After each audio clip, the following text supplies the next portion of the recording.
Love language Allah tuh kenapa sesuatu hal yang menyakitkan gitu lewat dari cobaan seperti Nabi Muhammad yang tadi Ustadz ceritakan, banyak banget hal-hal menyakitkan yang Nabi Muhammad dapatkan, alami kayak gitu. Kenapa cara Allah mencintai kita itu adalah sesuatu hal yang menyakitkan? Kenapa bukan hal yang lain? Kenapa harus mencintai itu hal yang menyakitkan? Karena Ustadz, ada beberapa teman aku yang akhirnya dia merasa mewajarkan orang lain menyakiti dia karena dia pikir cara Allah mencintai kita aja nyakitin kita. Kayak gitu. Kenapa ya Ustadz? Allah itu love language-nya itu buat kita itu cobaan, ujian. Kenapa nggak ada bentuk cinta yang lain gitu? Allah tuh punya banyak love language. Beda sama kita. Kalau kita kan 1 dari 5 ya. Nggak mungkin 5-5-nya dong. Terlalu keren lah kalau kita punya love language 5 gitu kan. Mungkin salah 1 dari 5. Mungkin physical touch atau mungkin act of service atau apapun. Allah tuh punya tidak terhingga bahasa cintanya. Sebagaimana bahasa ayatnya wa in ta'uddu ni'matallahi la tuhsuha.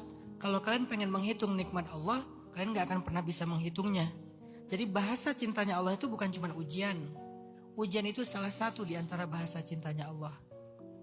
Sehingga kita selain melihat ujian sebagai bahasa cintanya Allah, maka kita juga perlu melihat nikmat juga bahasa cintanya Allah. Emangnya hidup kita gak pernah dapat nikmat apa?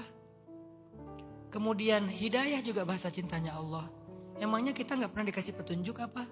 Dan yang luar biasanya lagi, ampunan juga bahasa cintanya Allah. Udahlah kita banyak dosa, bermaksiat siang malam, mengabaikan panggilan Allah. Allah panggil sehari 5 kali kita abaikan, tapi masih diampuni dosa-dosa kita.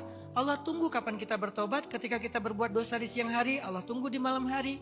Kita berbuat dosa di malam hari, Allah tunggu di siang hari. Kita berbuat dosa 1000 kali bertobat, mengulanginya lagi 1000 kali. 1000 kali Allah mengampuni, gak pernah bosan, gak pernah putus asa mengampuni kita. Mengampuni, buat dosa lagi, dia minta ampun lagi, diampuni lagi, bikin dosa lagi, minta ampun lagi, diampuni lagi, dan itu gak ada habis-habisnya. Itu juga love language-nya Allah. Jadi lihatlah, love language-nya Allah itu dengan bentuk yang tidak terbatas, banyak sekali. Salah satunya saja, love language Allah itu adalah ujian. Saya pernah bahas ini dalam beberapa kajian. Mungkin nanti di Malang kita bahas pas ya Allah why always me ya. Tapi ini cuma spill aja biar datang lagi.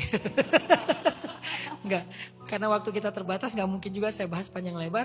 Sederhananya apa? Nabi pernah bilang gini, annasu ma'adin. Manusia itu kayak logam. Logam itu baru menjadi berharga kalau dia dibakar, dipanaskan, kemudian dia ditempa dengan palu yang berat, kemudian didinginkan di air yang sangat dingin, lalu dibakar lagi, ditempa, didinginkan, dibakar lagi, ditempa, didinginkan berkali-kali, berhari-hari, berbulan-bulan, maka kemudian logam itu menjadi pedang yang berharga dan mahal. Lalu layak dipegang oleh tangannya seorang kesatria. Yang kesatria itu lalu membebaskan negeri-negeri yang tertindas. Seberharga itu pedang tersebut, logam tersebut. Tapi untuk sampai ke level berharga, dia harus mengalami tempaan, dipanaskan, didinginkan. Dan itu adalah sunnatullah dalam kehidupan. Sehingga Nabi mengatakan manusia seperti logam. Ketika Allah ingin menjadikan dia berharga, maka Allah akan memperlakukan dia seperti logam itu dibentuk. Dan itulah sunnatullah di dunia. Kenapa enggak yang mudah-mudah aja? Karena bukan kayak gitu sunnatullah Allah di bumi. Hukum Allah yang berlaku di bumi itu ad-dunya darul ibtila, memang tempatnya ujian. Kalau kita pengen yang mudah-mudah aja, sunnatullah itu baru berlaku nanti di surga. Di surga itu la khaufun alaihim walahum yahzanun. Tidak ada rasa takut, tidak ada rasa sedih di surga itu. Semuanya udah baik. Itulah yang membedakan dunia sama surga. Itu ketetapan Allah secara ringkas. Jadi ujian hanya salah satu di antara love language dari sekian banyak. Kemudian ujian hakikatnya bukan hukuman. Ujian hakikatnya bukan bencana. Tapi ujian hakikatnya adalah cara Allah menaikkan value diri kita.